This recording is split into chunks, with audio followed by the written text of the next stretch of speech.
These are the coal fields of southeast Kentucky, southwest Virginia, and northeast Tennessee. A lot of country here, and a lot of coal, and a lot of miners have mined this coal over the years. Now this is today's modern mine. It's all mechanized. What few mines is left, they're all but gone here in the southern Appalachias. But there's a few that still thrive. But back then, starting out, this is just a hard life. Little small mines, hand load. And this was their machinery, was an old mule, an old trusty horse. They done all the heavy work hauling this coal out of these mines. And these were little tight grouped communities too, little mom and pop mines, and they all worked as a team. Didn't matter what color you was.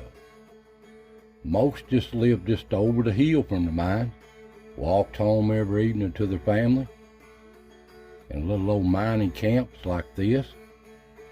Most had no running water or indoor toilet. They lucky they had electricity, and most didn't. These were hard times for these mountain people, but thousands upon thousands of families depended on this for a living. Now I met an old friend here a while back called Bigfoot. He's 80 years old, and me and him worked in the mines for over 20 years together before I met him, really. And he had some good stories to tell me. And one he told me is how he got started in these mines. He started probably 20 years before I did. But I'm going to share with you a little story of how he got started in the mines, hand loading. Bigfoot, you're an old man now. You're 80 years old. You've been an old coal miner with me most of your life. We've worked together, but you was in mines a lot longer before I ever was. And you was telling me about an old time when you started in the mines. You used a carbide light and a mule and old stuff. Tell me that little old story. Yeah, I drove a mule in the mines, and the mule's name was Mabel. I pulled 2 cars of coal out of that mine through that at a time. And the old mule knew just exactly where to stop at. Every resting place, she'd just pull up and stop, and I'd send her and let her get her breath, and away we'd go. And I worked in that mine since I was 17 years old, wore a carbide light on my head, and it was rough work. And people had coal loaders back there with hand loading, shovels, shoveling that coal up in them cars. And then I pulled it outside and had to dump it. And back in I'd go, and I'd have to put a blind on that old mule's eye, so when I went back in, she could see where she was going.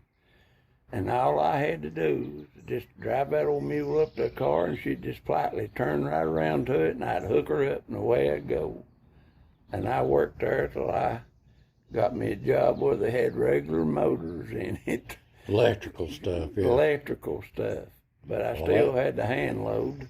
What year was that, buddy? That was bound to been in the 50s. Because I was young when I was doing that. No ventilation worth of crap in them mines? No ventilation, and they didn't know what roof boats was back then. There wasn't no boating the top up. Shooting on solid. Shooting on the solid, or had a cut machine to cut it, but you still had to shoot it. And if the top was bad, you be careful, because you'd get hurt. Yeah, wrong place at the wrong time, you're dead. At the wrong place, wrong time, and you'd be dead. But I was a lucky man. I never got hurt in the coal mines, as long as I lived, as long as I worked in them. I worked till I was 64 years old before I retired. And now I'm 80 and can't do nothing. Coal mines kill me, really. Yeah, it's slowly taking toll on me too, buddy. Black lung will get you. But I'm happy to be here today. Yeah. Thank you very much. Thanks for that little story. I worked in that. Well, there you go. Old Bigfoot told me a story that I didn't know, and I worked with him for 20 years in the mines. I thought I'd share that little story. He's a good Christian man. Good man. Now, he did tell me that some days they go into work, they had too much coal on the ground, had to go home until they needed them again. And if you didn't load no coal, you didn't make no money. But he told me back then, he started out like $2 an hour, $16 a day, about $80 a week. And some 20 years later, when I started in the early 70s, I started out at about $5 an hour, $40 a day, $200 a week. So that's a big difference in 20 years. And nowadays, they make up to $35, $40 an hour, some places even more, give or take. But that was the pay scale in the coal mine. But the mines have improved so much since he started in them hand loading days. Now they don't use timbers, they roof bolt. When I come in the mines, this is roof bolting. This is what it's all about, saving the top. And they got ventilation, better ventilation fans, circulating through the mines with radishes. Better for your health, I'm telling you. And back then they used these old carbide lights. Well, they didn't change long till they went over to the battery lights, the old wheat lights. If you're an old coal miner, you know exactly what I'm talking about. And as I left the mines, started using LED lights. No cords, no batteries. These are so much better. But I can remember so many times when I started in the mines seeing these old miners with fingers missing. And I'd ask them, "Buddy, what happened to your fingers?" And they'd tell me the story when you got to know them. Old supply cars, old coal cars, coupling them up. You don't know what I'm talking about? Stuff like this, they'd tell me. Coupling up an old car of coal or supplies to an old motor or scoops.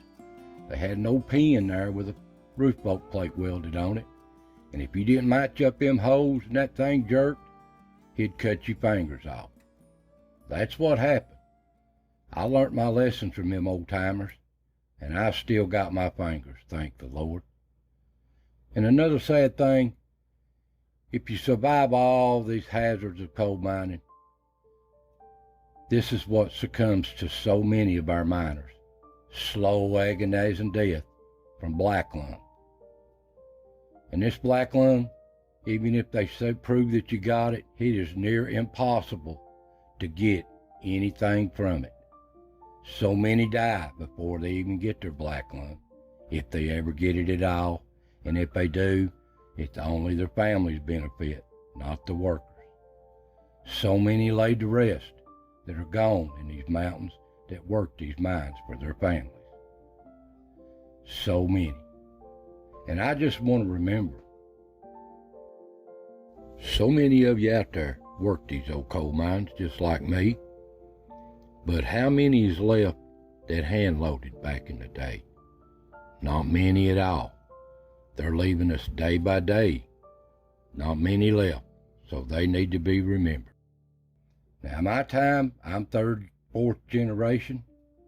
My dad, my grandfather, which I never met, and my great-grandfather, they worked these mines their whole lives. So I want to remember them in these mountains of Appalachia. They're part of our history, as anything else in these mountains, from the mountain people, the farming, the logging. So much to be remembered in these mountains, and their stories never need to be forgotten, their struggles and their way of life. So I hope you enjoyed these little videos. Thank you so much for watching.